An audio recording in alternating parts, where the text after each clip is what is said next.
وتذكر وتذكير ونفع وانتفاع والاستفادة حتى على التمسك بكتاب الله وسنة رسوله صلى الله عليه وآله وصحبه وسلم ودعاء إن الهدى والدلالة على الخير ابتغاء وجه الله وعدوته وقرب ثوابه سبحانه وتعالى وعاد وعافية منك يا أرحم الراحمين.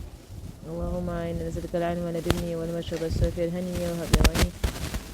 اللهم إنا نسألك العلم لدني والمشرب الصافي الهني وهب يغني. اللهم إنا نسألك العلم لدني والمشرب الصافي الهني وهب يغني. وصلى الله على سيدنا محمد وعلى آله وصحبه وسلم والحمد لله رب العالمين آمين. اللهم يا رب سيدنا محمد وآل سيدنا محمد صل على سيدنا محمد وعلى آل سيدنا محمد وصحبه وسلم على علمك وأتب حسن قلبي في الدنيا والآخرة وفرج كروب أمتي وحل أحوالهم إلى أحسن الأحوال يا رحمن. اللهم يا رب سيدنا محمد وآل سيدنا محمد صل على سيدنا محمد وآل سيدنا محمد وصحبه وسلم على علمك وأتب حسن قلبي في الدنيا والآخرة وفرج كروب أمتي وحل أحوالهم إلى أحسن الأحوال يا رحمن.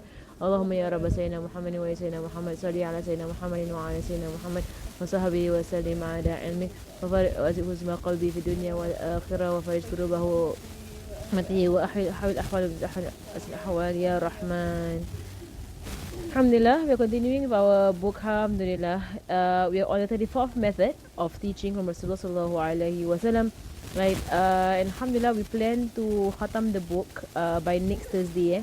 So we have this lesson to next week and the following Thursday. Inshallah, I will be traveling the week after. The week after that. So inshallah, I can khatam. Okay. Bismillahirrahmanirrahim. Commenting when teaching contents which could prove to be embarrassing. An interesting topic. Alright, so at times Rasulullah SAW used to pave the way with a subtle prelude when he intended teaching the companions something which could have caused embarrassment had it been said openly.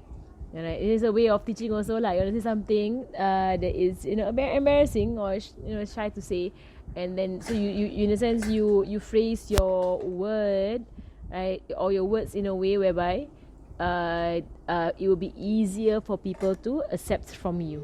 Right.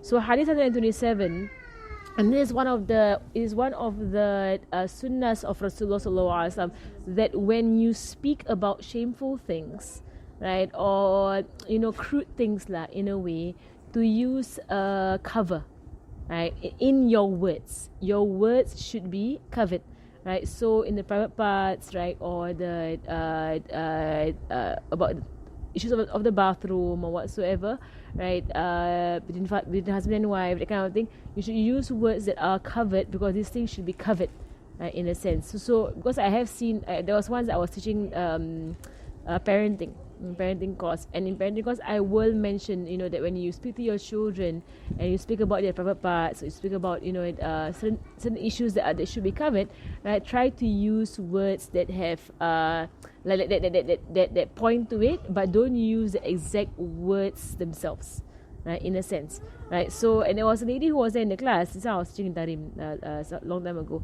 She was there and then she disagreed, and she said that she with her boys, she will call their male part exactly the word what it is, right? She will call it that exactly out loud in front of them and whatsoever, right? Which is actually, and I said to her, as far as I know, that is not the sunnah of Rasulullah sallallahu alaihi wasallam. The only time in the religion whereby I hear the word being used directly is when it comes to fiqh.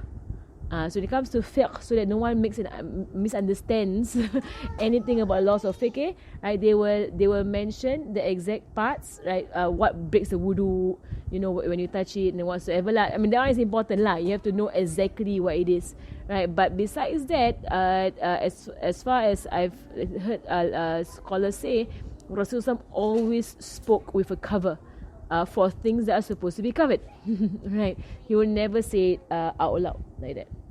Right.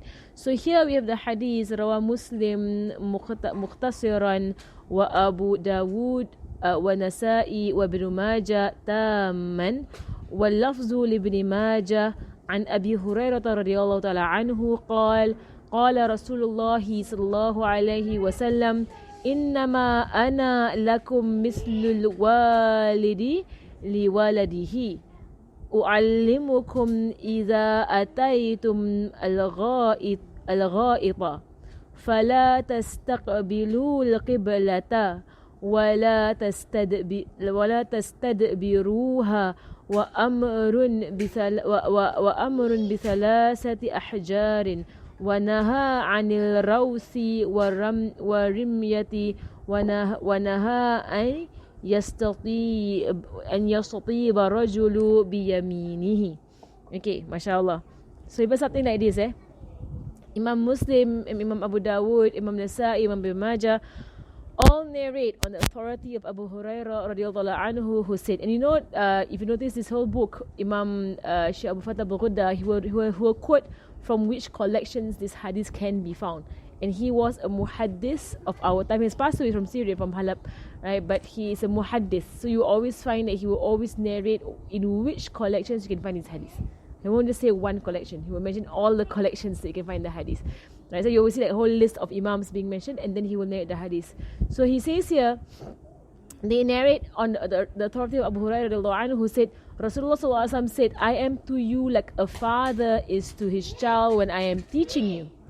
Right, so understand that I'm going to speak to you about matters, right? That I'm going to speak to you about matters that is about life, right? And I'm going to teach you as how a father would teach his child, right? And he preluded his entire instruction with this whole statement, right? Because he realizes that if he was to just go into speaking about matters of the bathroom, right? If he goes into speaking about matters of the bathroom, that it would people might feel offended, like we are adults, why must you teach us about matters of the bathroom? We are all adults here, you don't have to teach us how to clean ourselves, right? But Rasulullah SAW would teach the Sahaba how to clean themselves, right? Because Islam came with something that was new, right? Islam would teach people exactly what is cleanliness, right? And the entire thing about teaching.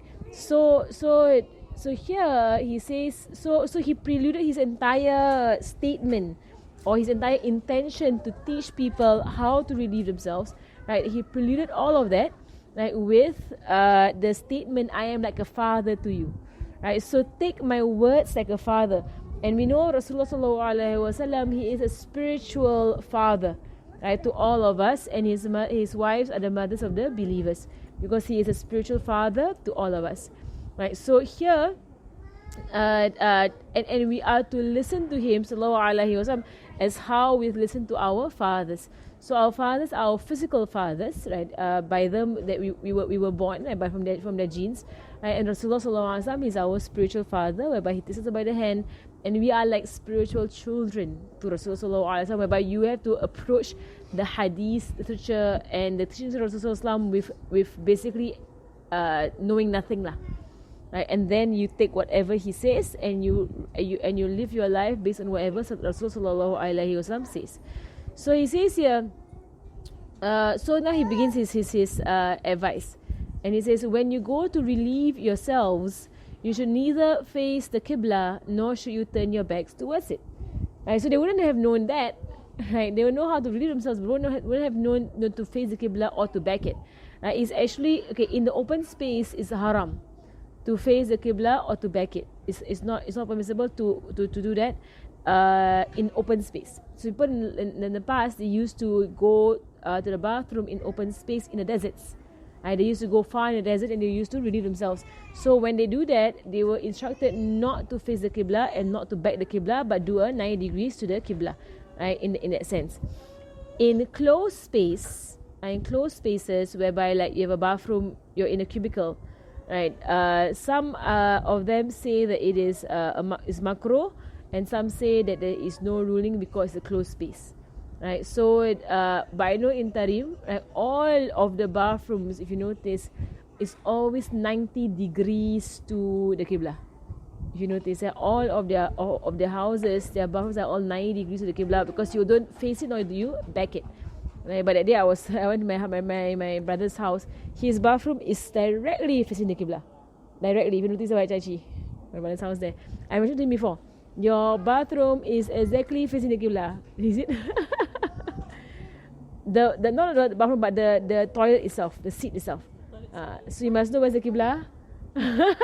Is it facing the Qibla? They all like, huh? Thinking. Is it facing the Qibla? Okay, then what you can do is whenever you sit, you sit singing. When you sit, you are facing the Qibla. Yes. Yes. So you don't face the Qibla. No, you sit because you can't think of how you control, see. Like government do for you your toilet, see. Yeah lah. That's why last time people they squat where they squat. Right. So I mean, if the government don't do your toilet, you can do your toilet. No, You can change the angle. Cannot Oh, you can't change it. Then you can change you. You can sit sengit on the toilet bowl. No. As long as you don't face it. So you just tilt sikit to the 5 degrees to the left or to the right. So you're not straight up. So when I go to my brother's house, but it's not haram if you're in an enclosed space. If you're in an enclosed space in a cubicle, it's not haram. It's when you're already in the open. Haram.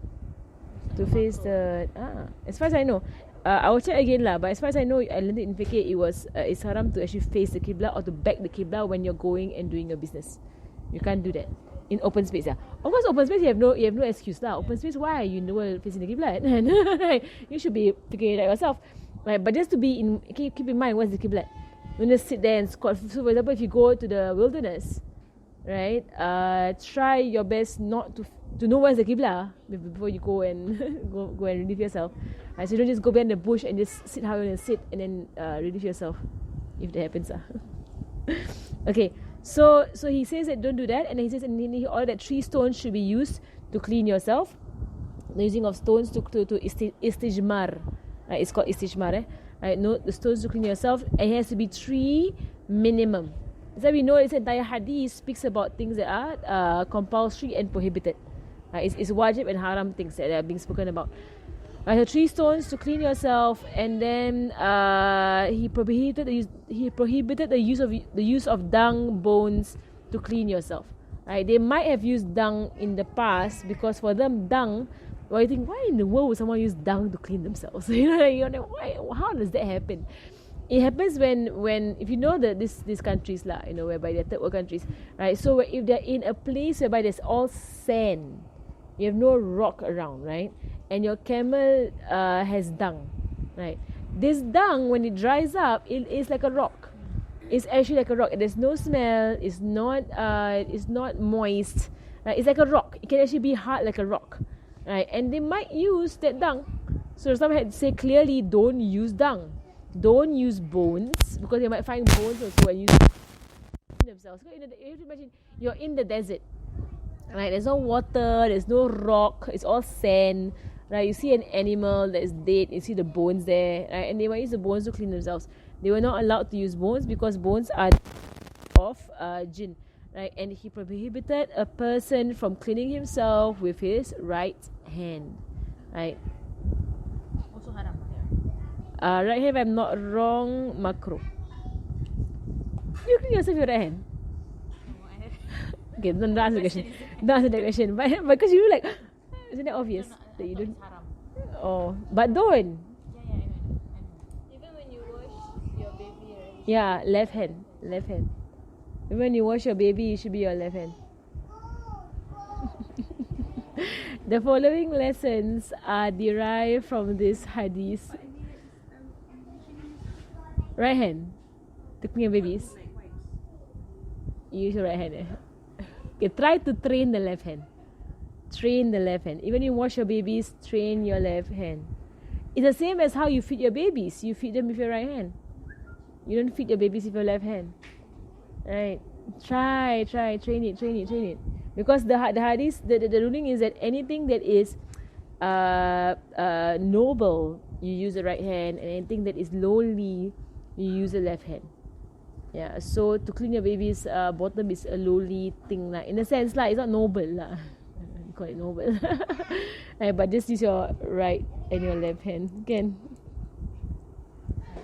Zahara. She's like, why my mother always use the right hand? Because the mother is the left-handed, so everything gets terbalik for me. Left hand And should. the train, the feeding also, remember? The feeding, Yeah. remember? But wouldn't cleaning your baby with your left hand be easier? If you're left-handed. No, because it's the balik. You get it or not? I get it. Yeah. But you're more dexterous with your left hand, right? A left-hander means you're more dexterous with your left hand, right? Yeah. I'll talk to you later. I was thinking because I'm thinking that I was thinking that because I'm thinking that if you're more dexterous with your left hand.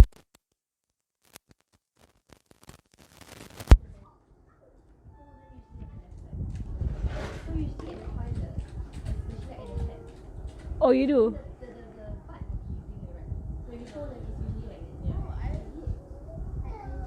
Okay, now must consciously switch. Yeah, it's a conscious effort. I carry continent, but when I wash, because I was thinking so I made it a habit. To switch. Although I do see like some people like close to me who tend to do also carry because it's more comfortable to carry like that. But then it's an effort. Because right hand. Because like you eat with your own right hand. Right, eat with your own right hand. So if you wash the baby with your right hand, then eat the same hand. Look at me, go look other people. Train. Or you take their left hand and you use it.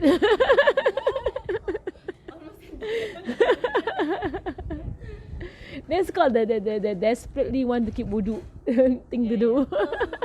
You want to keep wudu, you take her hand and you chaebol her with her hand. Now, this is what my nephew says. It's a good way to keep wudu. Yeah.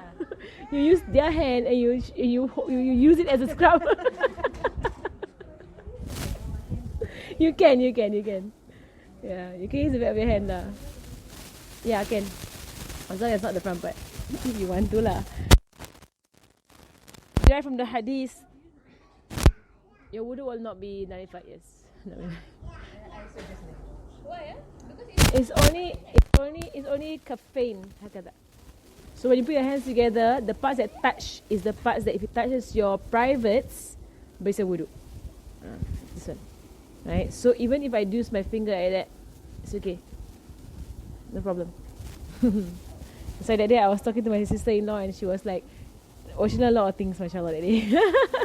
About like if she always thought that if she carried her panty liner, her wudu batal. And then I said, no, you just throw it away. And then you wash your hands and you can go and pray. She said, whenever I carry my panty and throw it in the dustbin, I go back and I take my wudu again. Mashallah. Banyak wudu. But there's no sunnah to renew wudu on wudu if you have not used that wudu for a fardu prayer. Yeah, no. But there's actually no sunnah to actually do a wudu on top of wudu that has not been used for a fardu prayer. Yeah. So if I take wudu, for example, I take wudu, I leave my house, right? And I want to go somewhere. And when I reach that place, for example, I go to the mosque. I reach that place, I have not used my wudu for a fardu prayer, right? So it's not sunnah for me to do my wudu again. That one's wajib lah, that one's sunnah.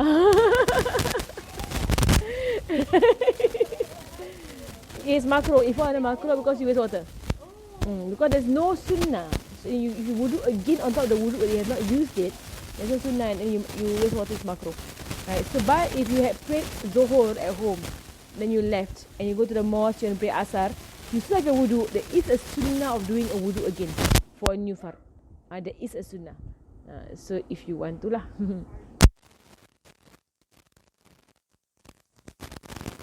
Sunnah to renew your wudu. But if it's not been used for any fardu prayer, there is no sunnah of renewing wudu. There is no sunnah. Just talking about embarrassing things.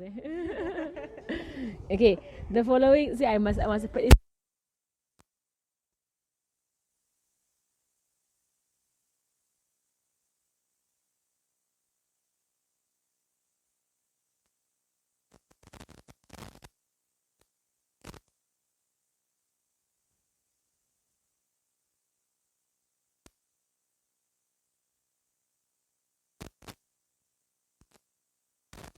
And you will see that he is actually older than most Sahaba, because he only got revelation when he was 40 years old, Then thereafter, in his 50s and 60s, when most of his teaching of his hadith, whereby he's teaching fiqh, he's usually in his way past his 50s, right? So towards the end of his 50s into his 60s. So you would see that he's an older man teaching a younger crowd. Most of the Sahaba were younger than him. Most of them were younger than him, right? So, but the way he spoke to them also was very humble. And like, oh, I know what I'm talking about. You all listen to me. But he was very humble in the way he was teaching. Number 2, we learn about his kind consideration towards his students, right? He was just guarding over their feelings. Because you will feel offended if someone said to you, you don't know how to wash yourself. You don't know how to go to the toilet. You don't know how to, you might feel offended. I'm an adult, say. I know how to wash myself. So but he wants to teach them the etiquettes of going to the toilet. So he actually considered their feelings, and he said that I'm like a father to you. So I'm teaching you like how a father teaches his child with love and compassion, and necessary that I have to teach you because you wouldn't know these things. Right? So it shows his consideration. We appreciate his extreme subtleness when teaching them something which is embarrassing. Right? So he speaks about washing yourself in the bathroom. There is a hadith, but I don't have it here. There is a hadith whereby he once came up to the Sahaba, and he, in a sense, he reprimanded them for laughing when someone passes wind. There's actually a hadith of him actually reprimanding them, right? Because they were laughing. Human beings, whether they are children or they're adults, they might laugh when someone passes wind. So, you think only kids do that, right? Adults do it. So there's actually a hadith where he reprimands them. And he says, what's wrong with you all laughing when somebody passes wind? Don't you all do it? Everyone does it. So I'm like, why are you finding it so funny? And he says, don't laugh.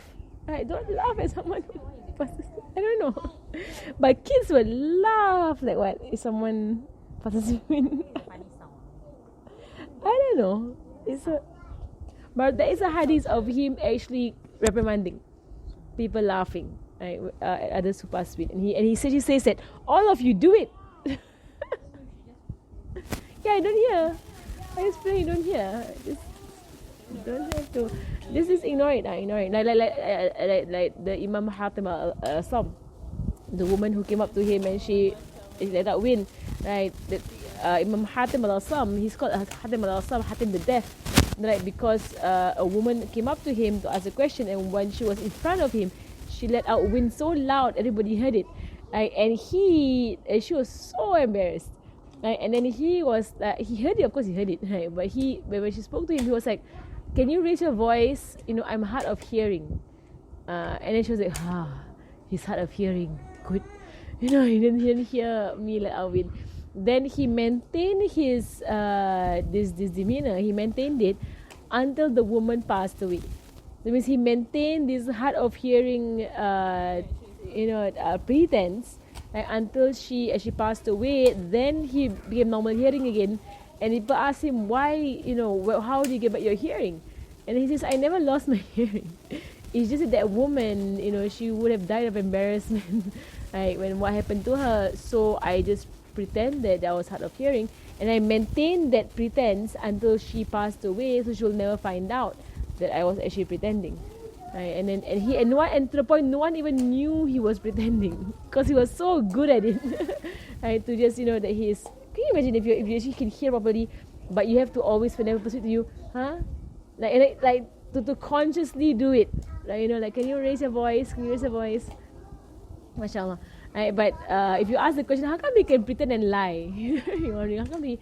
But this is basically the part whereby the ulama, they do speak about this kind of pretense. It is in a way of there is a betterment in it. So he did it just so that she will not feel bad and shy away from majlis. Okay, number 4, he taught them to adhere to a system in all their matters and affairs, including that of cleanliness. The system of Islam, they have a lot of things that they come into play for them in Islam. When Rasulullah SAW said that he was like a father to them, he meant that he was like a father is to his son in kindness and affection, and in teaching all that is necessary for a son to learn, and not in rank. right? So I'm like a father to you, means I'm concerned for you. I need to teach you that you are my responsibility, right? So all of these things is what is meant when he says I'm like a father to you. In other words, he said, just as the father teaches manners to his son, I'm teaching you your rights and responsibilities. Rasulullah SAW mentioned this first to inform them that it is incumbent upon them to teach them matters of the religion, just as it is incumbent upon a father to teach his son everything that he has to learn about life, without bothering whether it's embarrassing or not. Right? A father or a mother must teach their children all issues of life, even if these things are embarrassing. You must talk to them. Like of course, if you have daughters, you have to eventually talk to them about menstrual cycle, talk to them about whatsoever lah. Sons also, like fathers have to speak about to the sons eventually about coming to puberty and all of these things, which is basically embarrassing things. But who else would they learn it from, right? If it's not their own parent, right? For girls, talk to them about puberty at eight and a half, right? For girls, for boys also, for girls and boys, because they can enter puberty anytime after 9, right? So for girls and boys at 8.5, speak to them about puberty, and there'll be a very good time to start to open up about the limits between interaction between male and female. It's a good time to start talking about that, like that, especially if they are still freely mixing and freely interacting with the male and female. So to start to inform them lah, right, that they cannot be so freely mixing the male and female. Right, this is important lah. Sexual education. Hababa has mentioned before that for sexual education, you don't even have to tell them anything until they want to get married. That is like in Tarim, they will sometimes they won't even say anything. You figure it out after that. Yeah. So and I know people who they know anything about it at all until they actually got married, and then they're like, huh? Okay, it's okay. If the society will be informing them, then if you think that they already know quite some things, then you open up the topic. But then again, what do you want to talk about? Because if you're really talking about the limits between interactions, then we have covered everything that you need to know for now, right? Because all you need to know is there are limits when you interact with the other gender, and if you keep to the Islamic limits, is way far away from falling into anything sexual with someone else, right? Because the Islamic limit is really about talking, staying together, interaction, right? It's really like there's a huge buffer. So you don't have to speak about things further than that, like in our society, whereby they want to speak about contraception, they want to speak about whatever lah, which the Islamic point of view, you're not even talking. Or you're not supposed to talk. You're not. They talk about all of these things. They began.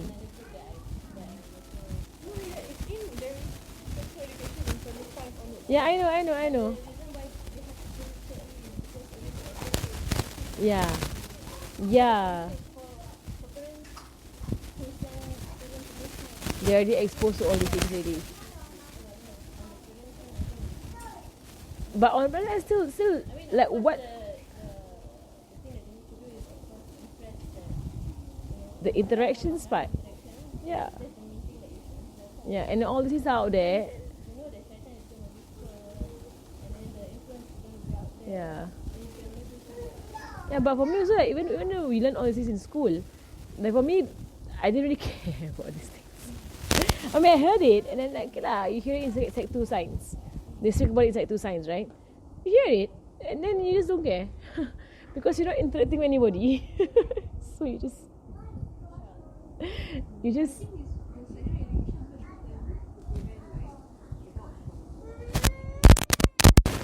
that one, the conversation should begin at a very young age. The conversation about inappropriate touching should begin from a very young age. Not even, I won't say 9 or 8, I would say when they can understand. Right? So from a very, because this one is not based on them. It's based on predators. So from a very young age, when they can understand, right, you need to inform them what is not right. So when it happens to them, then they will be able to inform you what is not right. Now I would say now you should begin the conversation very, very young. Maybe 3 years old, 4 years old, 5 years old.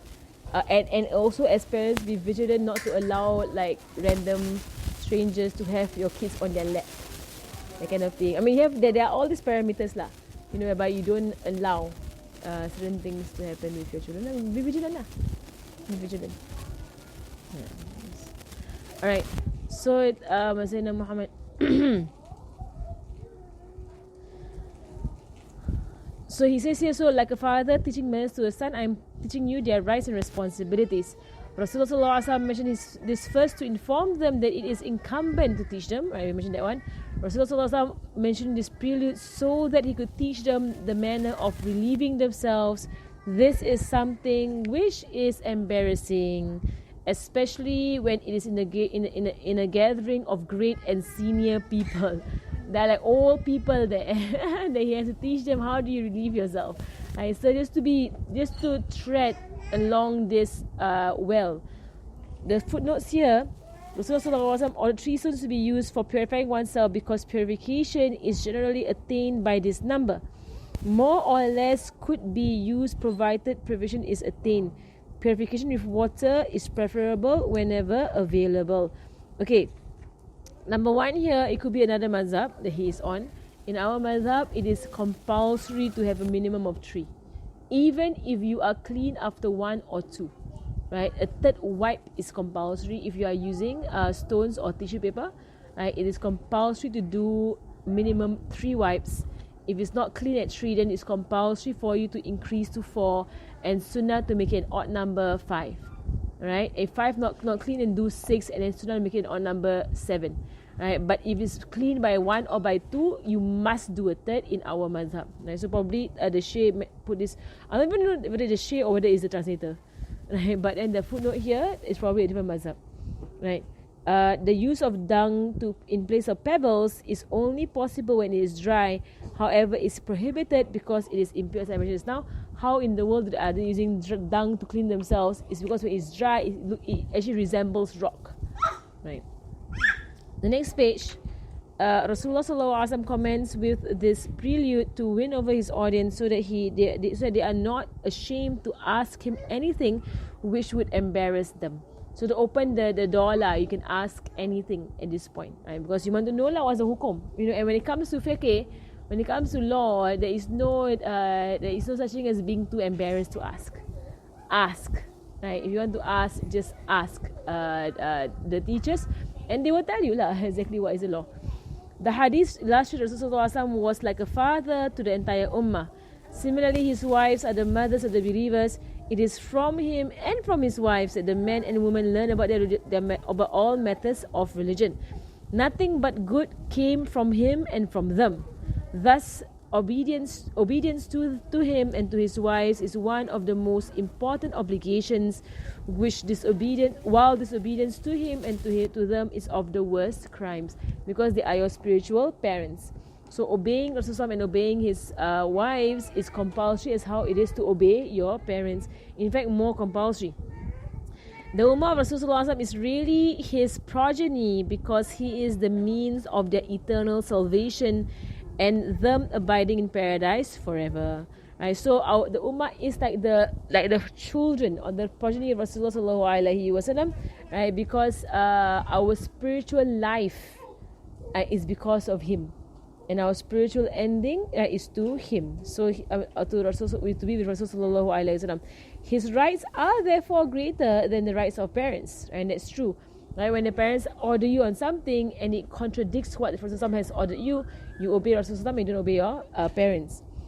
Rasulullah sallallahu alaihi wasallam said to one of his companions, "Begin with yourself, then with those who are your family." This shows that a person needs to give preference to himself above others, in the sense that your worship. So begin yourself, meaning that take care of your wajib worship first, right? Then you attend to what your family needs. By your 5 times a day prayers, what is wajib on you, you must do it first. So this shows that that a person needs to give preference to himself above others. Allah subhanahu wa ta'ala then gives preference to Rasulullah above every believer when he says the Prophet is closer to the believers than their own selves.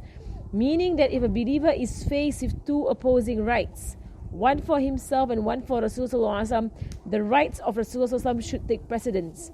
One should make his right subservient to that of Rasulullah sallallahu alaihi wasallam. Right, so to obey Rasulullah sallallahu alaihi wasallam is above your preference. To do as he has commanded is above what you want to do with your own nafs. So of course he's always above whatever you want lah, sallallahu alaihi wasallam. If you were to ponder over this matter, in truth you will find that the benefit brought to you by Rasulullah is greater than the benefit brought by parents and the entire creation. That's true, right? Because he benefited you in everything that is good in your life. Every single thing that is good in your life is from the Prophet ﷺ. Right? And your parents only they benefit you in whatever they can benefit you. That is limited. He rescued you and your fathers from the hellfire. That's one of the greatest things that he has done. Right? And the most we can say about your parents is that they brought you into physical existence, into this world of trials and tribulations. Right? They brought you into physical existence here into this world, right? And then they try their best to lead you in this world. Some of them do, some of them don't. Right? Some parents are negligent, and some parents are they are vigilant, right, about their children. Right? But they are nothing like Rasulullah, whereby he would spend his nights and his days striving to ensure goodness would come to his ummah. On the other hand, Rasulullah is the source of your salvation and your admission into the abode of honor, dignity and rewards of paradise.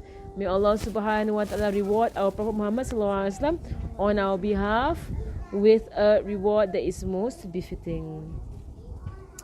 So all of this is from Shaykh Bawudda. So because of this above mentioned meaning, Imam Ghazali rahimahullah ta'ala affirms the great responsibility which a teacher has for his students and the need of affection towards them. And that's why we see that even the role of teachers, they are like parents. Because Rasulullah is a teacher and he is like a parent, spiritual parent. Right, so this shows that as parents are teachers, teachers are also parents. Right? It goes both ways. Because of this, for this reason, the right of the teacher is greater than the rights of parents. Right? In the sense of being obeyed, right? In the sense specifically for Rasulullah sallallahu alaihi wasallam. But of course, if your teacher is a proper teacher who knows Sharia, they will not make you disobey your parents on account of obeying them, right? Unless your parents have commanded you to disobey Allah subhanahu wa ta'ala. Right? So a proper teacher would not encourage you to be rude to your parents, to stay away from your parents or whatsoever. Right? So while a father is a means to one's present existence and temporary life, while a teacher here means a sheikh. They actually mean a sheikh. I know it's any teacher. So while a teacher is the means to one's eternal life, were it not for a teacher, whatever was acquired from parents have led to eternal destruction, right? Especially if the parents are not guiders.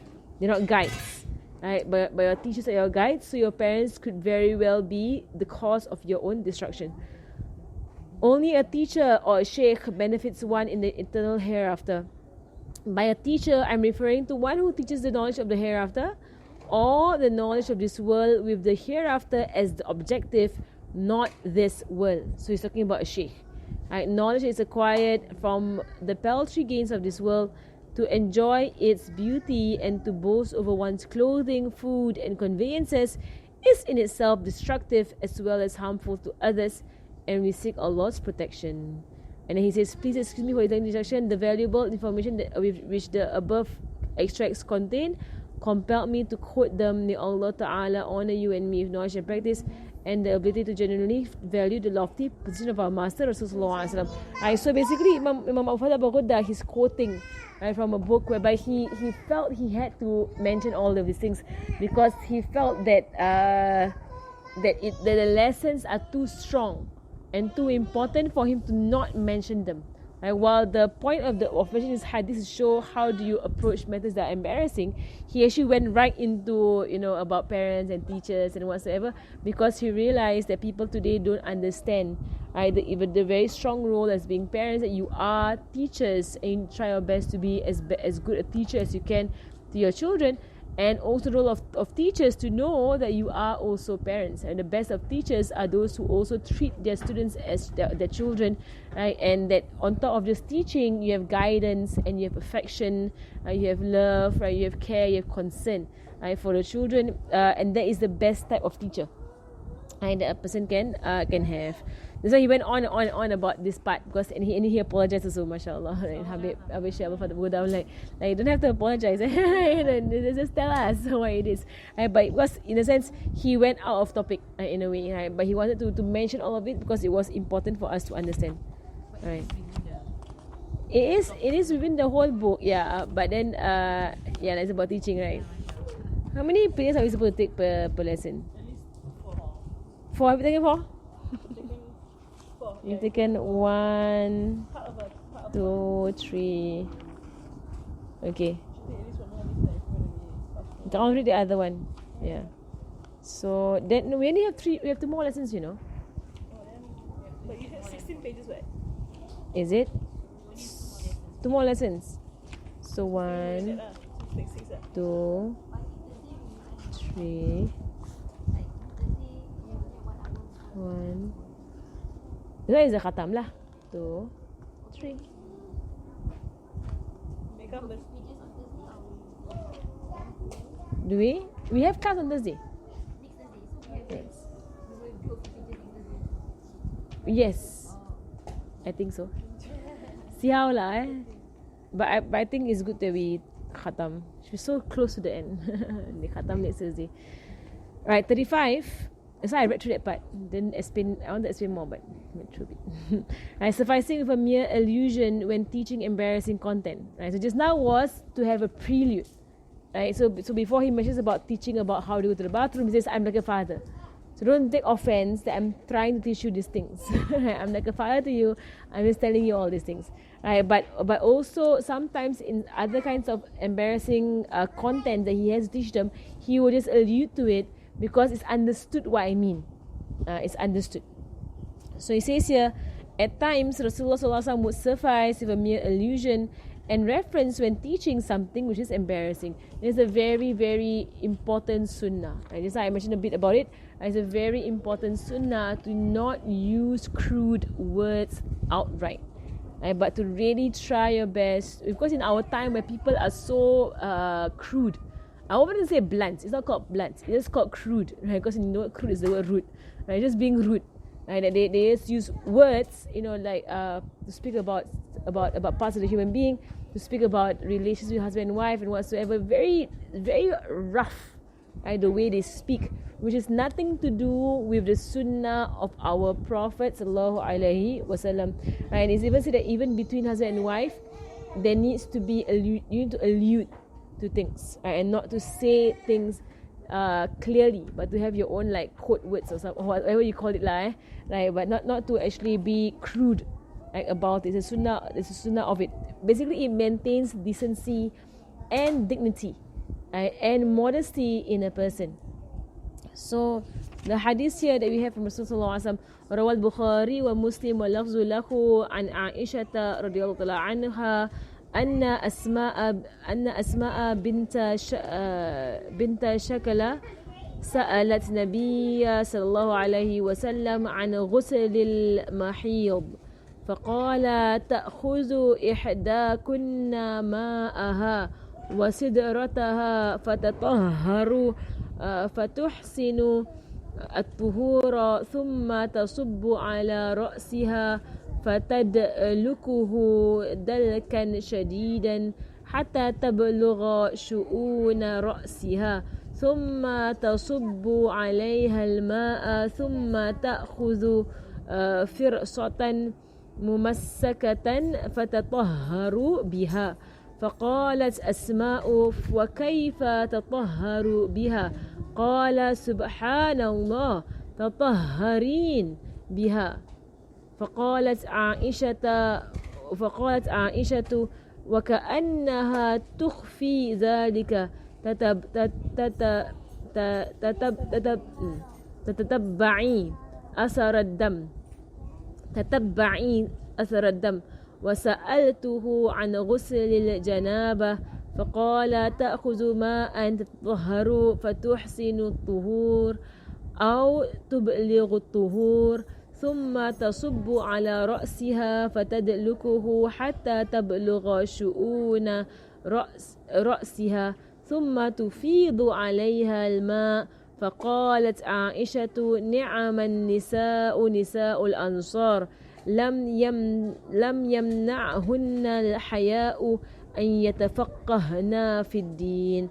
So Imam Bukhari, Imam Muslim narrate on the authority of Sayyidina Aisha radiallahu anha that Asma bin Shakal asked Rasulullah sallallahu alaihi wasallam about taking a bath at the end of menstruation. Right, so again all these topics but it can be embarrassing. But they have to ask, they have to know what do we do right, from Rasulullah sallallahu alaihi wasallam. So Rasulullah said, one of you should take water and sidr. Sidr is palm leaves of the lotus tree. In Tariq we can find it a lot. They use sidr for washing janazah and for washing themselves. It's a very natural form of shampoo. I mean, just not everyday, normal day, but Monday. Can, but I tell you one thing. I tried doing it. You tried so? Yeah. It's good. It's actually very good for you. It's basically the leaves, they dry it up, they grind it into powder. You put water with it, becomes the paste. Right? Okay, this paste can be used for your entire body and it's good for you. Use for your face, for your hands, for your body and for your hair. It's like a one all thing.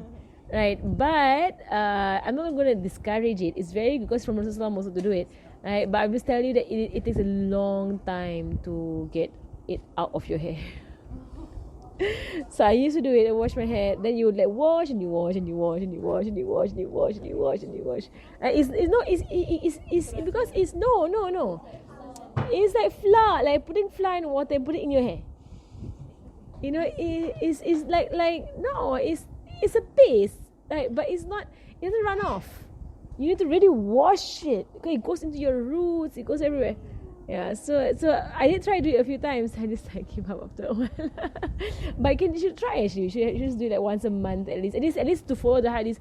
After your menses, you do it with a sidr. At least to go and buy. It's very cheap, Darim. Very cheap. They sell it everywhere. Yeah, so you can just go and buy it. I think Malaysia, you can search it out. I'm sure Malaysia has all these things. Sidr, yes, the same tree. Sidr honey is from the flowers and sidr powder is from the leaves. The same lot tree, the blessed lot tree. Yeah, so Tarim, but I'm sure Malaysia has it. You can try it out. Or we bring it back for you lah. It's very cheap. It's so cheap. Yeah, no, they sell it as a powder. So you put the water for yourself lah. And also it will dirty your whole toilet. You have like green stuff everywhere, and it colorizes things. So it's I mean, okay, like I don't want to discourage people lah, but I'm like.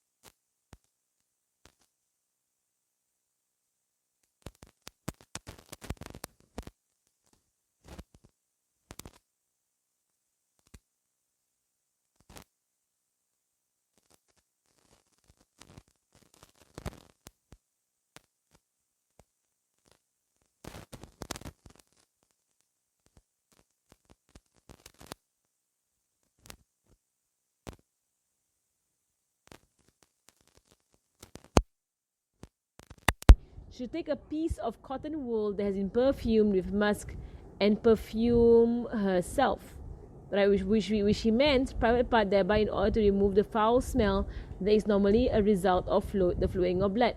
So in the Arabic, he says here, right? So he says here in Arabic, he says, ثم تأخذ فرصة, means a piece of cotton ممسكا, right? So which means has a misk on it. فَتَطَهَّرُوا بِهَا, and clean yourself by it. What he meant is clean yourself at your privates. That's what he meant. Right? He says take a piece of cotton with musk and clean yourself with it. Right? He just said that, clean yourself with it. And then so she says, how do we clean with it? She didn't get it. Yeah, and you put okay. The thing about it is that a lot of perfume that we have is a lot of chemicals, alcohol and chemicals. Because even the attar that we have is not pure; it's all chemicals. So it can cause reactions to your private parts. So if you can get natural oils, essential oils, basically essential oils. Right, and purify yourself. It means wipe the traces around there, but you're not going to stick it in. What he means is you wipe on the outside to have a nice smell. So you don't actually put it in, or the vaginal wash. That one also, these are all chemical stuff. So it's really depending on how much you what type of person you are lah. And so for me, like, I don't take any of these things because like I'm okay the way I am, and I'm afraid that if I were to do anything to myself, it will mess things up. So like for me, I don't put anything on my face. So I'm so afraid to put facial wash on my face or like any cream or any whatever, because I've never put things on my face. So I scared if I put something, it will have a breakout. So like my whole life, I've never put anything on my face. I am very terrified doing so. So like, even when I got married, all that, like nothing. I'm so scared. I scared that it got pimples come on. You never had a pimple in your life? No lah, got lah. I'm not some pimple wali or something. No lah, I got pimples lah. But I mean, they're very rare. They're very rare. They appear here and there. They're very rare. Yeah. So anyway. Yeah, maybe that's a good idea. Cereal leaves. I don't know about that. Yeah, so misk is something that is supposed to be very natural, but if you have like real misk, it's very expensive. Very expensive. I use Young Livings lah. Alright, I'm just gonna continue. So Asma asks, how should she perfume herself? She's a bit not getting it. That would be me. How? He's like, and his answer, Subhanallah. His answer is Subhanallah. She should just clean herself. Right? And then Sayyidina Aisha had to pull her aside and say to her what he means.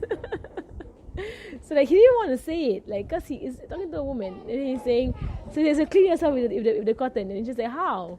And then she says, Subhanallah, clean yourself. Figure it out. And the thing about it is that he does not have to actually be explicit in describing it, because he was describing something sunnah. So even if you didn't get it, it's okay. You don't have to get it. It's not a wajib thing. Had it been a wajib thing, he has to actually say it out if she doesn't get it, right? But because he knows that it's not a wajib thing, it's a sunnah thing. Right, so you don't have to actually be explicit in his details, right, with her. But then Aisha saw her like, right, so she put her aside and then said that he means to wipe your privates with it. So he says to her, you should follow the traces of blood. Right, and even then, and Aisha also very, very, follow the traces of blood. Right, so meaning, you see what's that? What blood? What she meant is where the blood comes out from. That's what she meant. Traces of blood means where the blood comes out from. So, but they're very, very so polite in the way they speak. So in other words, wipe the place from which the blood flows with the perfume cotton wool in order to remove the foul smell. So number one, Rasulullah SAW did not explicitly explain to her how to wipe herself with the perfume cotton because this was embarrassing. He sufficed by saying, Subhanallah, to draw her attention to the fact that this was something that women like her ought to know. So it's like, you don't know. But very, mashallah, you know, Subhanallah. Subhanallah, you don't know what I'm talking about?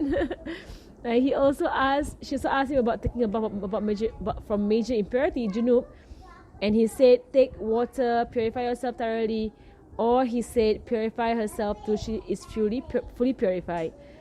She should then pour water over her head and rub it until it reaches the roots of her hair, and then pour water over the entire body. Right? With junub, he didn't actually mention about the perfume part because for menses there is a smell that comes with menses. For junub there is no smell, right? So he didn't actually mention to do the perfume thing over the private parts. Sayyidina Aisha said, how excellent the woman of the Ansar. Modesty and shame did not prevent them from gaining an understanding of Islam. Right? They will ask this kind of questions. Like you will go up to an ustad and ask him, how do I ghusl from haid? How do I ghusl from junub? Right? I mean, like you feel shy lah, you know, like in a sense. But alhamdulillah, because Rasulullah is the one who would legislate the law and give the law. Thereafter, Sayyidina Aisha, she learned a lot from him, and then she would teach. Right? So in our time, it became much easier because women go to women. Right? In Rasul's time, they had to go to Rasulullah to ask. And even then, if they asked about things that was very embarrassing, he would use his wife, Sayyidina Aisha, to explain to them, like what happened here. She pulled her aside and she's like, I tell you. Right? And to the point that Rasulullah, it was said that some of the women of the Ansar, they wanted to know when are they clean from menses. Right? When are they clean? So they would actually send their cotton in a box that has their discharge on it. You will actually do that, you know. But in our day, I get it too. I have people taking picture of their panty liner and WhatsApping it to me. But alhamdulillah, I'm a female, right? Right, they will take a picture of their panty liner and then WhatsApp it to me and say, is this clean? And I'm not the only one. So Nadia gets it. We all get it. So you can see everybody's with panty liner.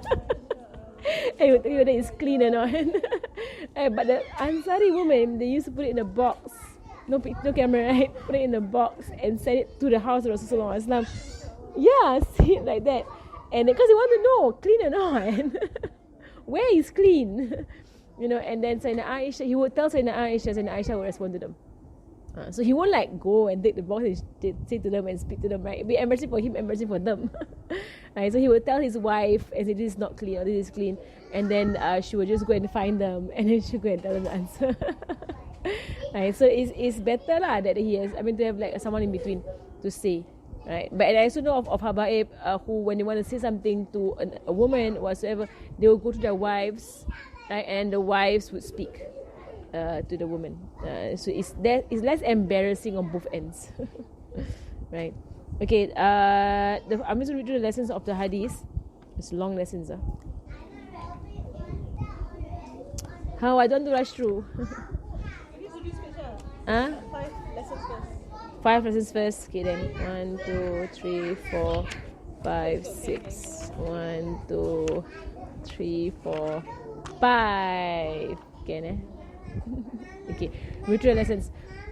The following are lessons that are derived from this hadith. First one, a teacher may glorify Allah to show his surprise. This one you ask me the question, I'm going to say that. I say the question, Subhanallah. Faiza. What question is that? Okay. Usually I try to control my surprise. Like, the answer is... Try not to show that you don't know. Then you know. In this context, it means how can you not grasp something so obvious? It does not require much thought. For the sunnah, you just go subhanallah. Inshallah, I understand immediately. Yeah. It is preferable to resort to allusions when teaching aspects related to private parts and etc. Like all of these shameful parts. A woman, like in fiqh they will call it the qubul and the dubur, right? The front and the back. They call it that, the front and the back. So you don't think this is the front. And this is my bag. No, what they mean is the front and the back. Understood. Right. A woman may ask an alim about matters that she may be shy about. Right. So this allows a woman to ask. Right. But in our time, again, it is preferable that you speak to a female scholar. Female, because there are enough of them out there, and you talk to them better, right, than speaking to males. Number 4, one may suffice with an allusion or reference in matters which are considered to be improper. It's enough to do that, right? Number 5, one should repeat an answer to ensure that the questioner fully understands it, just as Rasulullah repeated the answer when she didn't understand it the first time. Rasulullah turned his face away from her when he said to her that he should perfume herself. Right, so he didn't actually say to her in the face, but he said, and perfume yourself. Right, just look down. And then you get what I mean, like, perfume yourself. He's not talking to her like you should perfume yourself. Yeah, like he says, so when a woman, when a woman, finishes a menses, she should get her water and her sidr, and she should wash herself, and she should, all third person, right? Third person, and then she should perfume herself, right? You know what it means by herself. So it doesn't mean that you perfume here and whatsoever. You know what I mean by perfume herself. That kind of thing. You didn't get it. Brackets. Got brackets. Right, and this is an occasion when a person would normally feel embarrassed. Sayyidina Aisha immediately understood what Rasulullah was trying to say, and she therefore explained it to her. Right, so any woman in presence of the man who's trying to explain something, and you see the other woman all like alamak blur lah, all of them. So if you got it right, then you go and talk to them, and you explain it to them like what he actually meant. Right, Sayyidina Aisha will do that. Right, in explaining the method of taking a bath after menstruation, Rasulullah drew her attention to the fact that such a bath surpasses the bath which is taken for a major impurity. When a bath after menstruation, is preferable for her to add leaves of the lotus tree to the water. Furthermore, she perfume the place which the blood flows after having completed the bath. That's it. So when we go Tarim, I'm going to bring back a lot of sidr powder and redo this. Try again. I tried in Tarim and I was, why did I give up? Try again to do this. You want to sit there and wash my hair? You do me, I do you. You need the correct seat, it's not like Just put the I think I did. The sidr powder, when you put it with water, it's like flour, It becomes like a paste, and it goes on every strand. It's everywhere in your hair. It's not soap. It's like a very fine. You put up flour. It smells like leaves lah. It smells like leaves. After that, how was your hair? I think because I didn't wash it thoroughly enough, it became hard because the sidr was left there. I couldn't, because you see, you have flour, right? Yeah, that's the thing. So the sidr was after I had to rub it off, then it will flake off. Yeah, so you have to wash it off. I was thinking, if I'm doing this, I'm going to cut my hair first. Yeah, shorter hair easier. But the whole thing is that it's supposed to keep your hair very, very healthy. You're not doing it right. You also have But I've seen her Abba do it on me. Because I was a mayit once. I was a dead person. So because for them the janazah is washed with sidr. So she used sidr on my hair. So I was on the janazah thing, and janazah. So my hair was like dangling, and she washed through everything. And then my hair was nice after that. She washed. Managed to get everything out. No, that one was later on. Oh yeah. So they know how to do it lah. So they have secret. That's fine. I'm gonna ask them how to do it. But I remember that she did that. She sidr my body, my hair, and she haiteka. I want to find what it is haiteka. Haiteka is also another plant that has a very nice smell, and they use it to wash the janazah body. It's called haiteka. and it's like a balm. It also preserves the skin, and it's good for you to use it on your body. Betul you go tadi asal apa again? Haiteka and Sidr. Huh? You have a jenazah process. Tak. Good. See how. You become jenazah lah. Okay. Alright. Okay, we're gonna stop there inshallah. Next week we will continue. Alhamdulillah.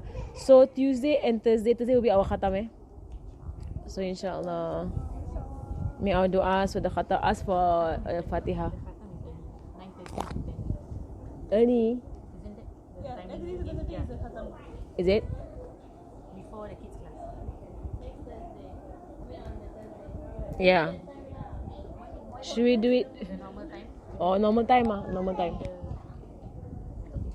Okay. Yeah, minimum time lah. Why? Oh yeah, she's not here. So, what time do you have to go home? She has a class at 2 o'clock. 2 o'clock.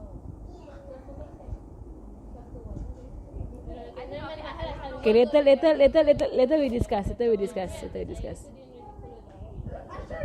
Mashallah. Okay, the book is mashallah. It's such a mashallah awesome book. Wednesday. Oh, you're going to have on Wednesday. The whole thing meaning what? The last day of school to be on Wednesday. Okay, I'll discuss. I'll think about it. Okay, then we discuss. Okay. Alright. Sallallahu ala sayyidina Muhammadin wa ala alihi wa sahbihi wa sallam. Alhamdulillah rabbil alamin. الفاتحة أن الله يرزقنا علما نافعا وعملا خالص مقدس علينا دلال الهدى ويسر بالقبر النبي محمد صلى الله عليه وآله وسلم والأرواح المعلمين وشيخنا وذوي الحقوق علينا وإلى حوض النبي محمد صلى الله عليه وآله وسلم. الفاتحة.